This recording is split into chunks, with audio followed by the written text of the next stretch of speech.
नमस्कार, मी डॉक्टर नारायण भोसले।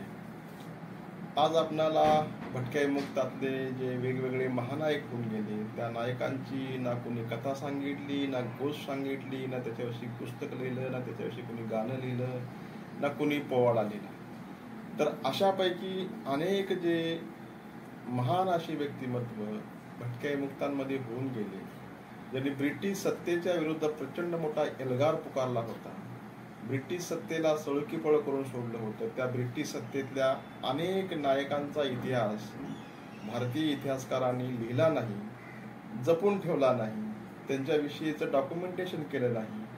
अशा वेगवेगळ्या नायकापैकी म्हणजे आपण जाणता आहात की 1871 साली ब्रिटिश ईस्ट इंडिया कंपनीने एक प्रचंड मोठा असा एक कायदा पास केला, ज्याला कायदा म्हणून ओळखला जायला पाहिजे होता। तो आहे क्रिमिनल ट्राईब ऍक्ट।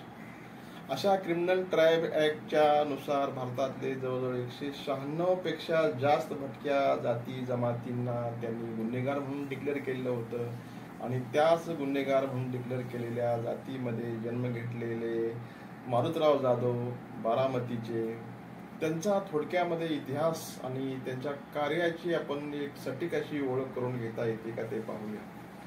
9 जानेवारी 1919 मध्ये त्यांचा जन्म आहे आणि त्यांना प्रचंड मोठं आयुष्य पण लाभलं। आणि 2003 मध्ये 2 ऑक्टोबरला त्यांचं देहवासन झालं बारामती येथे। त्या बारामतीच्या भूमीमधल्या अनेक सुपुत्रांना आपण ओळखता, त्यांच्या कार्याचा गौरव करता, त्यांच्याविषयी लिहिता, त्यांच्याविषयी बोलतात, त्यांच्याविषयी विशेषांक निघतात, त्यांच्याविषयी वेगवेगळ्या प्रकारच्या अमृत महोत्सवी अशा पुरवण्या निघतात, वर्तमानपत्राचे नकारे छापून येतात।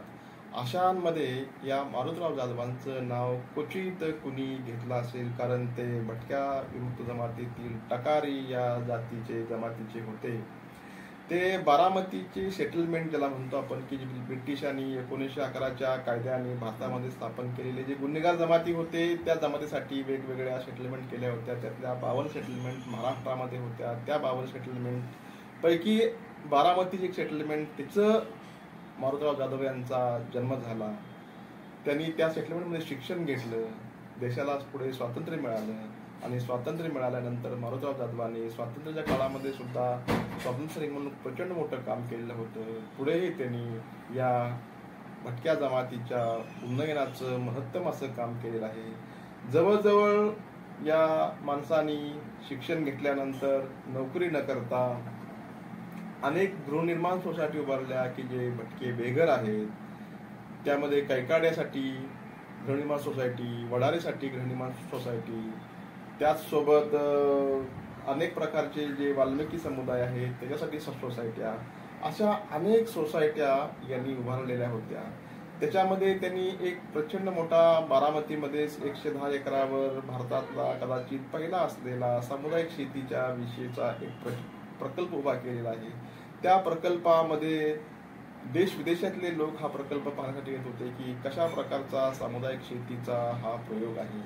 आपण जाणता आहात की इतकं मोठं महत्तम कार्य असतानाही मारुतराव जाधव काळाच्या पडद्याआड गेल्यानंतर त्यांचा वसा वारसा पुढे घेऊन जाण्यासाठी त्यांची मुलगी जी आहे ते आमची त्यांचं जे पुस्तक लिहिलेलं आहे ते आहे सुप्रिया सोळांपुरे यांनी एक छोटेखानी पुस्तक लिहिलं आहे। त्या पुस्तकाच्या मार्फतच या मारुतराव जाधवांचा इतिहास आपल्या पुढे आलेला आहे। तर सुप्रिया सोळांपुरे यांनीही जे काम केलेलं आहे त्याही कामामध्ये त्यांच्याही कार्याचा कोणी विशेष करून जास्त गौरव करताना दिसत नाही। धन्यवाद।